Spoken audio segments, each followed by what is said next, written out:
You're watching The Sports Objective, the podcast for Pirates.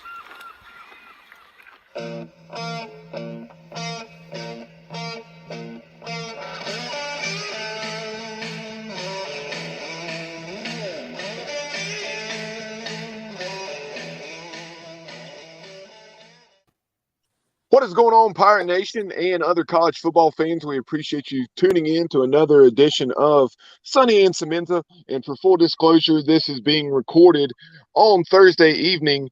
And so by the time you view it, it will be lunchtime on Friday. So if you're chiming in, we'd still love to see your comments on Facebook as well as YouTube. We'll get back to you on those as quickly as we can, but the show is obviously not live. So with that being the case, we cannot respond to you right there in live time. But without any further ado, welcome in to the show Jay Sonnhalter and Matt Semenza, two former Pirate football letter winners, who give you their thoughts on some of the week's top games. What's up, guys? Happy to be here as always.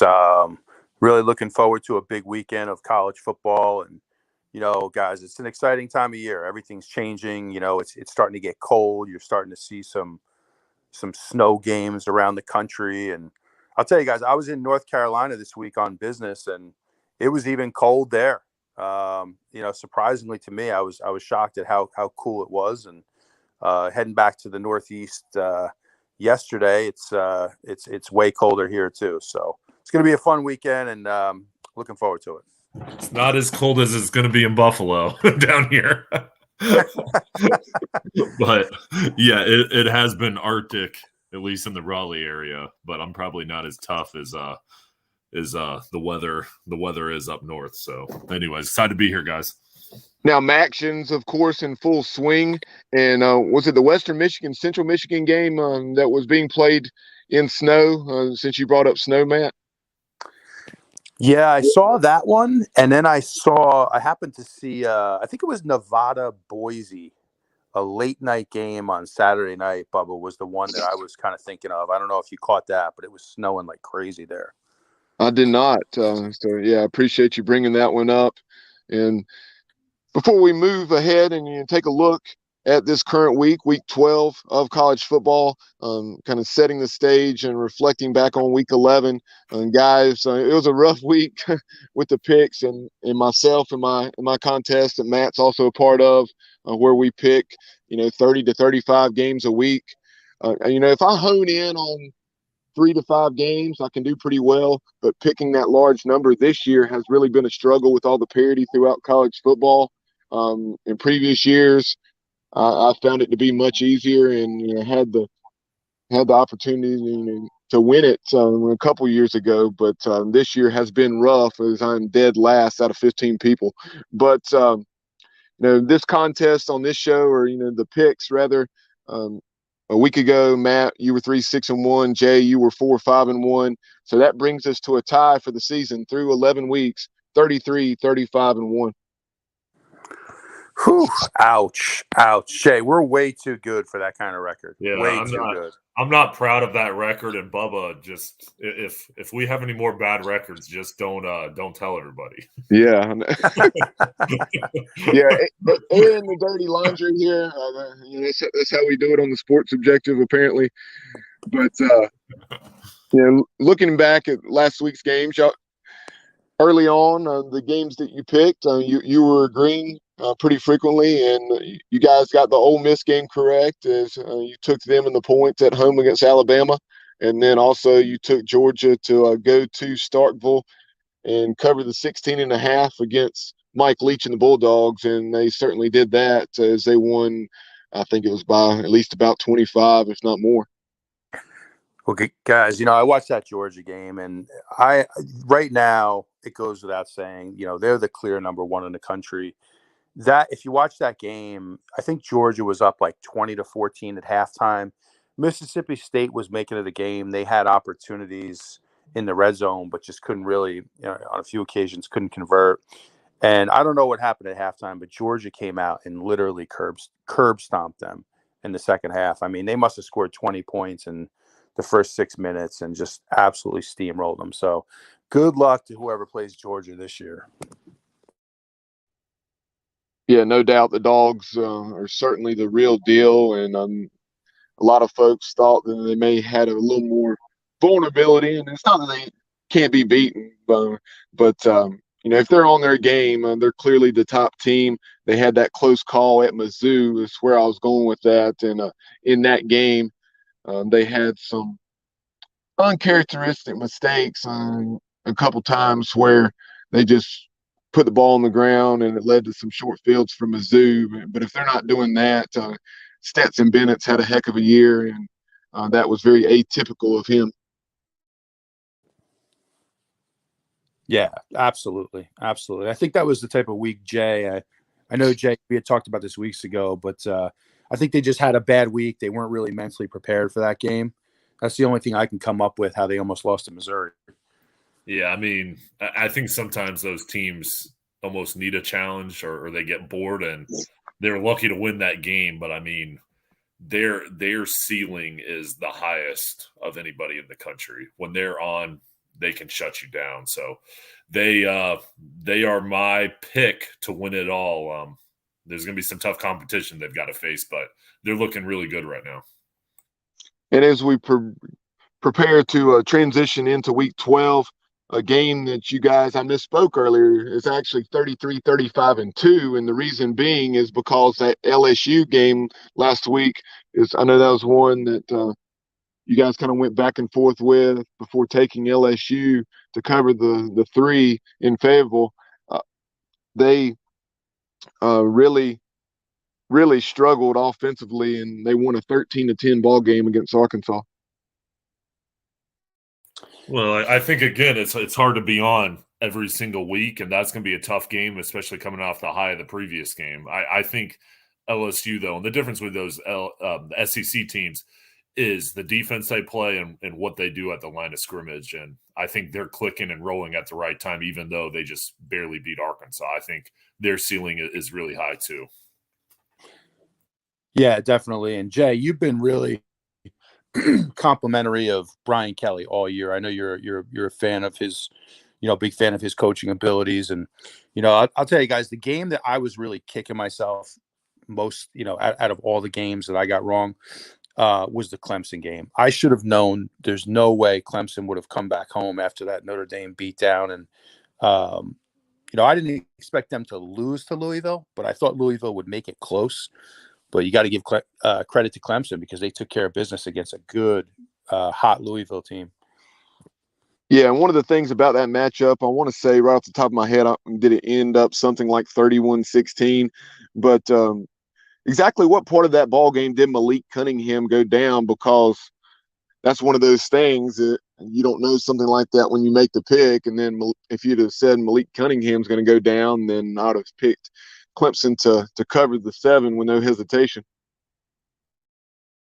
It's a great question. I didn't catch a lot of that game live, but definitely, I mean, he's such a dynamic athlete, guys. I mean, his ability to extend plays with his feet, he's really one of the best in the country at doing that. So I'm not sure exactly when he went down, but that's a loss you're not going to overcome if you're Louisville. So hey, thank you, Bubba. You just made me feel better about my horrific pick. Because I like you in my contest or our contest, we did pick Louisville +7, and that was one of the reasons why. I certainly expected Clemson to win the game, but with the way Louisville had been playing and the Malik Cunningham factor, I thought they would keep it close. But and I guess they did to some extent. But transitioning over to Week 12, let's start off in the Pac-12. A couple of huge Pac-12 games this week. I've heard a lot of folks, it's historically been referred to as Cupcake Week. I heard Greg McElroy, he and Cole Kublik jokingly referred to it as Lettuce Week because they said we like cupcakes too much and let's not give cupcakes a negative connotation. But let's start off up in Eugene.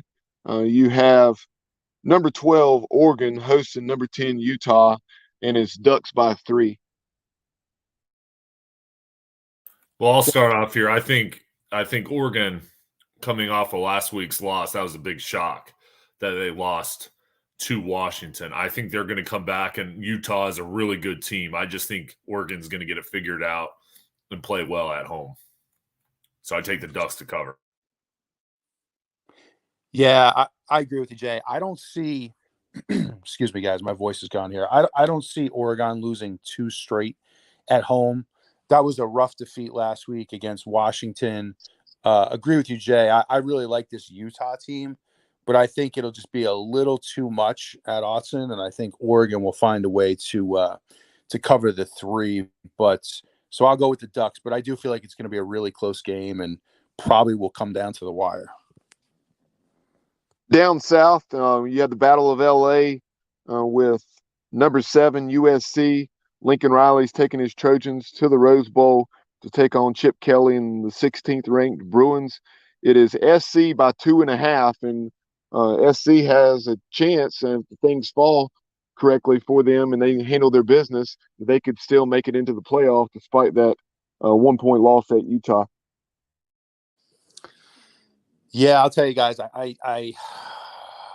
UCLA was playing really good football earlier in the season. I feel like they've maybe come back down to earth a little bit here. I think USC is overrated for where they are and considering who they've played. But I do feel like they'll have enough to cover that spread and get it done this weekend. And, the battle for LA. So I'll go with Lincoln Riley finding a way to outscore the Bruins. What do you think about that battle for LA, Jay? Yeah, I don't think defense is going to be played in this game. I think it's going to be high scoring. I think it's going to be wild, but I actually think UCLA is going to come away with the win. I think they're more physical than USC, and I think they're going to get it done as the underdog. And I'm glad you brought that up as far as the number of points, and the over-under in this matchup is 76.5. Wow. So just a huge total there in this one. Yeah, that's a great point. I mean, I guess, hey, if you like big offense, if you like, wide open football and a lot of points, there's your game of the week right there. So moving on to the Big 12, you have number 4 TCU, and the Horned Frogs handled their business last week in Austin. It seemed like there were a decent number of doubters around the nation, especially if the game was going to be played the way in which it was, a lower scoring defensive game. You looked at the box score. I watched the majority of that one. I'm pretty locked in. Tremendous game. And late in the third quarter, early in the fourth, both teams only had right around 100 to 125 yards of offense. And TCU built, I think, a 17-3 lead and then ended up winning 17-10. But the Horned Frogs are going down to Waco to take on Baylor. Baylor's 3-2 at home. They were beaten soundly last week by K-State in Waco, 31-3. And the spread in this one, guys, is the Frogs by 2.5. Okay, all right. I'll jump in on this one first. I mean, guys, I think that's a really good sign for TCU that they were able to win a game like that at Texas. First of all, to beat Texas at Texas is impressive, but that's not the way TCU wins. TCU's used to winning games 42-38. They're a high-scoring offense. They give up a lot of points too. So it's a really good sign for them to be able to win a tight game that's low-scoring on the road. So if you weren't on board with TCU before, I think you kind of have to be now. And I wasn't completely sold on them, but so I think you have a really good TCU team, and I think Baylor has been really inconsistent this year. They've been very up and down. I don't think they're quite playing to their full capability this year. So the Horned Frogs are going to keep rolling, guys. I'm all over TCU this week. So I agree with everything Matt just said, and I'm going out on a limb here. I just think at some point TCU is going to get upset, and I'm going to hope that it's Baylor, but I don't have a lot of basis on this. It's just a feeling, but I'm going to go ahead with Baylor with the upset. And before we move, I like it, Jay. I like it. And before we move on to our next matchup, just a little sidebar on that TCU Texas game a week ago. Gary Patterson, obviously the longtime head coach at TCU for 2+ decades, is now in that analyst role down at the University of Texas. And it was pretty funny. I was thinking this as watching that game, just how it was, his background was on the defensive side of the ball, and it became a defensive game between the two. Yeah, Gary Patterson is going to forever be one of the most underrated coaches in the history of college football. What he did at TCU was amazing. So I don't know if he still is looking to be a head coach or if he's kind of moved past those days at his age. But, man, if somebody's looking for a good head coach, that might be the guy to look to right there. Sticking within the Big 12, you have Bedlam, number 22, Oklahoma State, going to Norman. The Sooners, however, are a 7-point favorite, and something critical to remember in this one and why that line is what it is because Spencer Sanders, the talented quarterback for the Cowboys, is going to be missing this game. He's accounted for nearly 2,700 yards of offense and 24 touchdowns. I think Oklahoma, they've had a bad year in their standards, and if you have a quarterback out, you've got to take advantage of it. I think they're going to play well in this ball game. That's still a high spread in a rivalry game, but I think Oklahoma is going to cover and win by more than 7. Yeah, this is a really tough one for me just because it is a rivalry game. Really, really tough. I'll tell you, but with that quarterback out, I'd have to say Oklahoma. I'm very confident they're going to win the game. It's 7.5, correct, Bubba? Is it 7.5 or 7? I had it by 7.5, but then I checked right before we started recording, and it had switched to 7. Gotcha. All right, so that makes it a lot easier for me. That half point was killing me, but I think at the very least you get a push here. So I'll go with the Sooners. Now, moving to the SEC, you have number 14, Ole Miss. A very frustrating loss for Lane Kiffin and company a week ago against Bama, a game that a lot of folks really believe they should have won. But Nick Saban and the Crimson Tide found a way to get it done, and they are going to Fayetteville, Arkansas. Arkansas, as we know, has really been struggling, and they, however, took LSU to the wire in that rivalry matchup a week ago, as we already discussed, falling 13-10. The Rebels are a 2.5-point favorite. You can go ahead, Jay. Yeah, I think Ole Miss. This is a tough spread. I think Ole Miss is really good. I think Arkansas, with their troubles, they're going to have a good chance in this game because it's at home. But I just think Ole Miss is rolling enough right now. They played well against Alabama, even though they lost. I think they're going to go ahead and cover on the road. Yeah, Arkansas has been having a tough time scoring recently. They've been having a really tough time scoring. Well, I think they landed, 10 points, if I'm not mistaken, against LSU, Bubba? Is that right? Yes. Yep, 13-10. Yeah, they're having a tough time getting points on the board. And we all know the one thing Lane Kiffin can do is score points.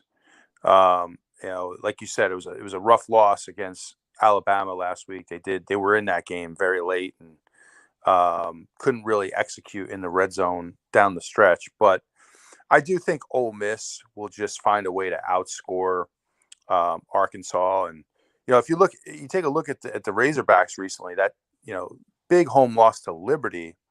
And I know you can't compare opponents in week-to-week games. That's a slippery slope. But then Liberty goes up to UConn, of all places, and gets beat. So you don't know what to make of these games week to week. But, that's a long way of me saying, guys, Ole Miss will cover that spread. And to your point, Matt, as far as Arkansas struggling to score against Liberty, they only had 5 points going into the fourth quarter and finished the game with 19. Yeah, something's not right something. I don't know if they're banged up, if they have a ton of injuries, but that is not a good sign against Ole Miss. So going back to the Big 12 rather, you have 15 K-State going to West Virginia. K-State, as I mentioned, 31-3 victors last week down at Baylor. West Virginia, they have played much better at home, 3-2 there at Mountaineer Field, Milan Puskar Stadium, and they took TCU to the brink there in Morgantown. K-State's a 7.5-point favorite. Yeah, I mean, this is a tough one because on the road at West Virginia is always tough, especially later in the year. I'm going to go ahead and say the Mountaineers can cover this game. K-State's the better team, but I think the Mountaineers are going to cover and play well, and this is going to be a close ball game. Yeah, Kansas State's one of these teams where I just don't know what to make of them. I mean, some weeks they look tremendous, absolutely tremendous, and then the next week they follow up with a bad performance. But I do like the fact that so this game is in West Virginia. West Virginia is very competitive at home, and they can score. I expect it to be a shootout, and very similar to the Oklahoma game, guys. It's that 7. It's that half point, 7.5 that gives me a little pause on this one. So I think the Mountaineers, I wouldn't even hesitate to take them money line to straight up win this game because it's at home, but I do think they'll cover the 7.5. Now moving on to Matt Semenza's Big Ten game of the week. There you go. You have Illinois. The Fighting Illini were a heck of a story this year under their second-year coach, Brett Bielema, but they have found the sledding tough of late, primarily due to their offensive struggles. They are going to the Big House, where Michigan is a 17.5-point favorite, and a reflection of you have a line that's that large, and the over/under in this game is still just 41. Whew. Well, Jay, since Bubba called this the Big Ten game of the week, first of all, Bubba, I'm proud of you. I'm proud of you for not ignoring my favorite conference, the Big Ten. So, And just for clarification for our viewers and listeners, I know they're much more appealing games within the league. It was just a joke, as Matt was saying, and because of not including the Big Ten a week ago. Exactly. So good call there. But yeah, I'll tell you, man, Michigan's definitely winning the game. There's absolutely no doubt about that. But it's the 17.5 that gives me a little reason. But I'm just gonna say the better team, the more commanding team is Michigan. And I expect them to ultimately just steamroll and pull away from Illinois. So I'll go with the Wolverines. I can't bet against Michigan. I mean, they've been blowing out everybody this year. They've been looking good, and I just think they're on a collision with Ohio State next week. Nothing's going to slow them down. I think they're going to win big and cover. Guys, can we do the show next week from Columbus? What do you think? Yeah. We'll do our own game day. That's the game of the year right there.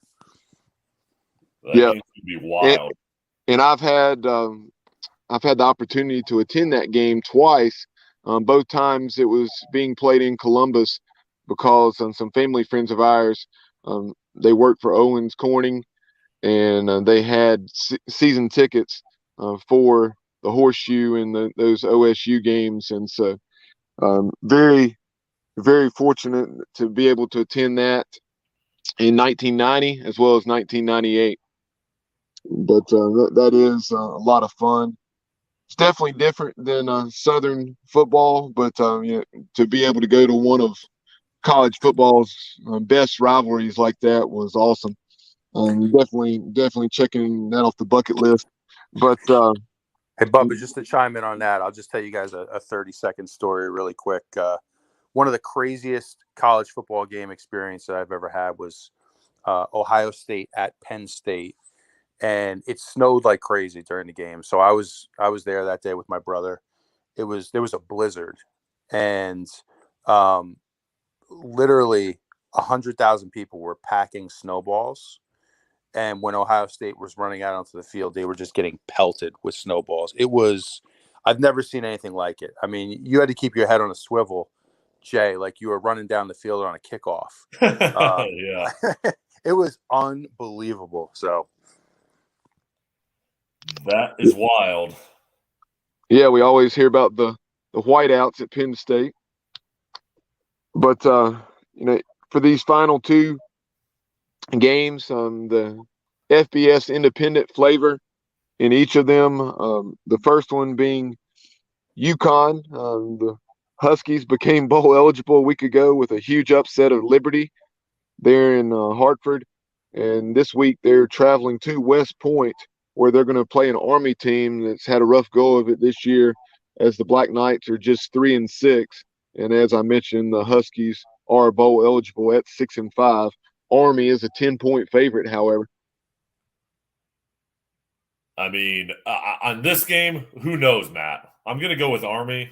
I'm going to go with the military, but I don't feel confident either way. Well, I'll tell you guys. So like this is when you live in Connecticut, this is a big story here. What Jim Mora Jr. has done is I think he's the national coach of the year. I really do. I mean, he's done an amazing job with this football team, and he's doing it with the backup quarterback. You got to give this guy credit, and it's a pretty cool thing to see here. And I live in Connecticut, obviously, right now, and everybody thought this program was dead in the water. And if you had told me before the season UConn was going to beat Boston College and Liberty, I would have probably laughed at you. But so I really like what this program's doing, and I think they've really improved. Like, I'm not saying they're some great team, but I think they've improved to the point now where they're going to compete, on a weekly basis against these, not the top teams, obviously, but, solid programs. And I'm going to go the Fighting Huskies, fellas, the Fighting UConn Jim Moore Jr. Huskies. I'm going with the Huskies to cover the 10. And our final game of the week includes the Liberty Flames, who were taken down for just the second time this season when they lost to UConn last week. I believe that was 36-33 or something like that. Liberty's only other loss came at the hands of Wake Forest, a 1-point defeat, and back in, I believe, late September. But you have the Liberty Flames hosting the 2-8 Virginia Tech Hokies. Virginia Tech has lost 7 straight. What's the line, Bubba? And yes, the Flames are a 10-point favorite. Sorry. Okay. Jay, you want to roll with this one? Yeah, Liberty all day. Virginia Tech is terrible. And this is a rivalry game. It's going to mean a lot to Liberty to win. I think they're going to put it on them, and I think they're going to win big. Yeah, Jay. I mean, Virginia. Is this the worst Virginia Tech team that you guys have seen? At least in the last. You could probably go back 25 years, guys. I mean, this is not a good football team, and I hope Liberty. I'll forever hold a grudge against Virginia Tech for sort of bailing out on the East Carolina series. I thought that was kind of spineless. So I'm all over Liberty. I hope they destroy Virginia Tech and make it 8 straight losses. In this game, this is the first in the series is being played in Lynchburg. Liberty's going to be hungry, especially coming off that loss to UConn. So it's going to be fun to watch. And the series is tied 1-1 with Liberty, I believe, winning the most recent matchup in the COVID-shortened season, 38-35 at Lane Stadium. So I'm like you guys in that one. As surprising as that was, Liberty going down to UConn. I think with what I've seen out of Virginia Tech, or what I've not seen out of Virginia Tech, that Liberty hosting Virginia Tech for the first time there in Lynchburg, I like them to cover the 10. So guys, I know we're up against it here, but I wanted to ask you both. All these games we picked. Do you have a lock of the week? Is there one game that really jumps out at you as a like if you're gonna put $500 on a game on Saturday, which one is it?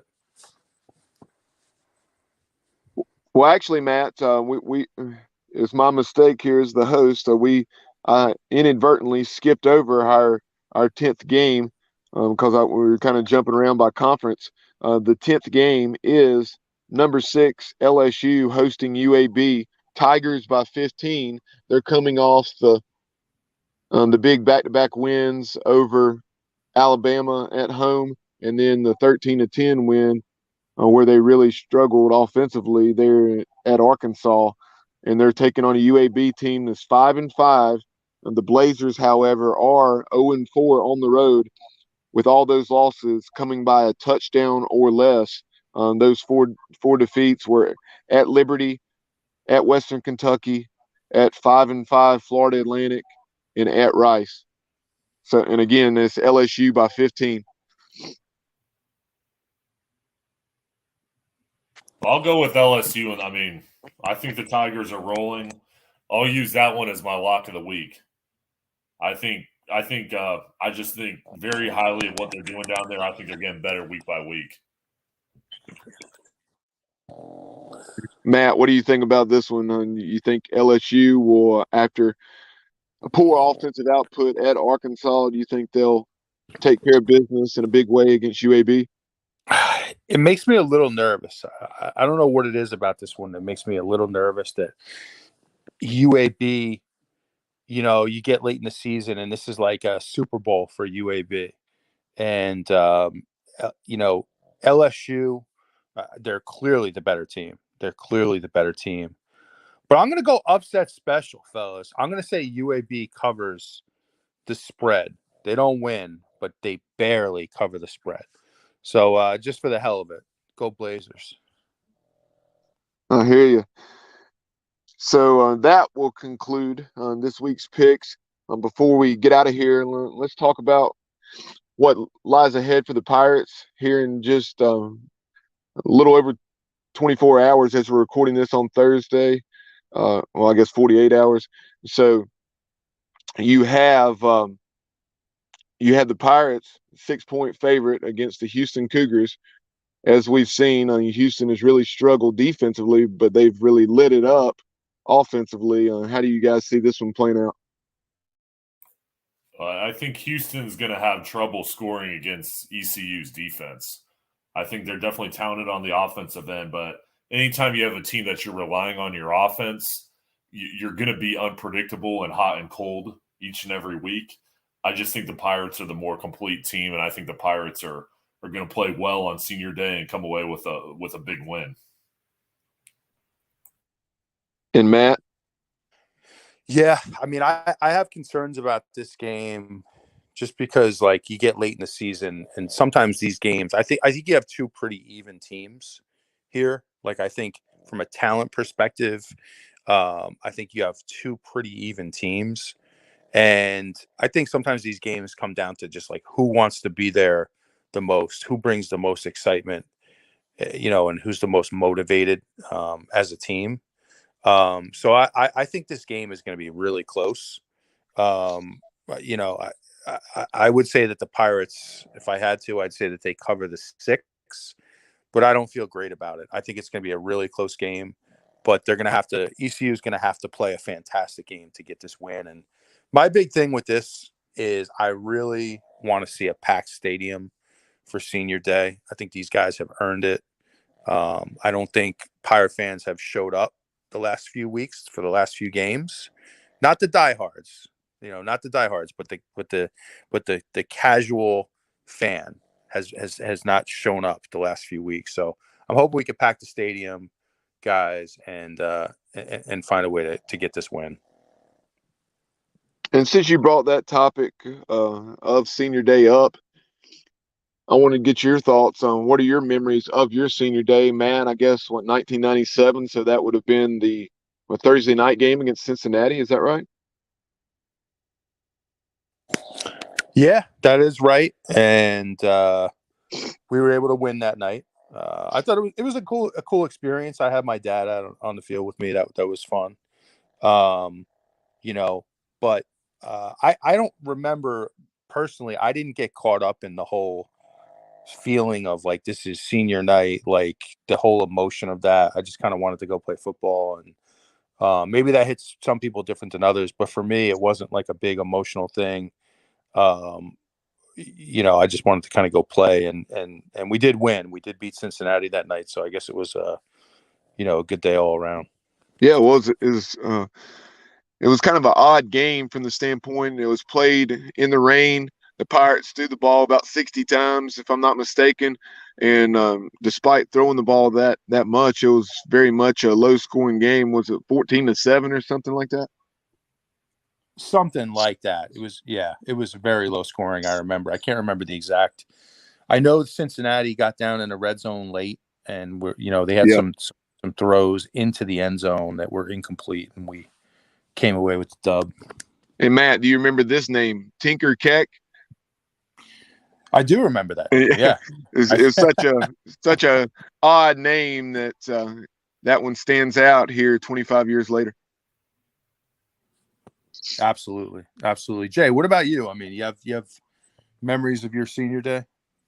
Yeah, I mean, the same as you. I mean, the biggest thing is it's awesome to have your family out on the field, and for everybody to be there, and for them to experience that just being on the field together as one. And that was the best part for me. I mean, it's sad kind of when you're in the locker room knowing that that's going to be the last time you play on the home field. But it's a special day for sure, and it will be for these guys on Saturday. It's also special for the underclassmen too, because they want to win for the seniors. Now, Jay, your senior day, didn't that come again? Was it Tulane? Yeah, it was Tulane. And Joseph Forte? It was, yeah. Joseph Forte, I just remember that running back matchup between he and Chris Johnson. Yeah, it was a good game, and we won, so that made it even better. And Jay, do you have a game this weekend? Are you calling one? No, I am free, so I'll be watching. I'm calling a basketball game actually on Saturday. Now, are you, even though you don't have one this weekend, don't want to assume anything about the following weekend? Are you fully into basketball mode, or do you have any more football games? I'm still just waiting to hear. But yeah, basketball's starting up, but still waiting to work on the football schedule.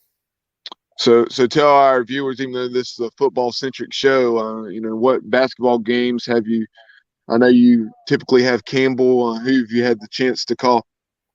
I've had 2 Campbell basketball games so far, and in one of those games they played NC State. So I saw NC State and Terquavian Smith, who will be a first-round pick and maybe even a lottery pick.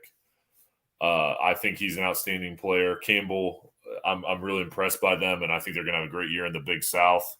NC State, there's concerns there in the ACC for them this year. And then I also saw St. Augs in basketball as well, and Chucky Brown.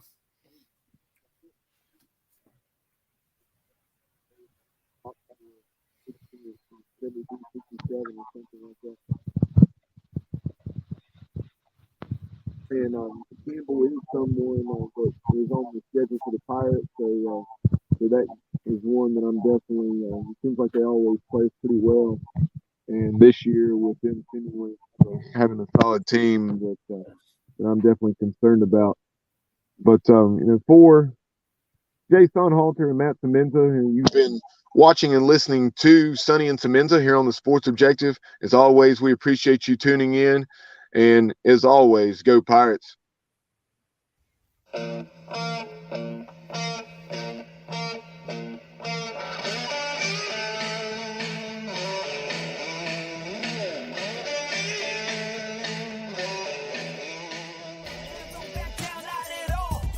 You're watching The Sports Objective, the podcast for Pirates.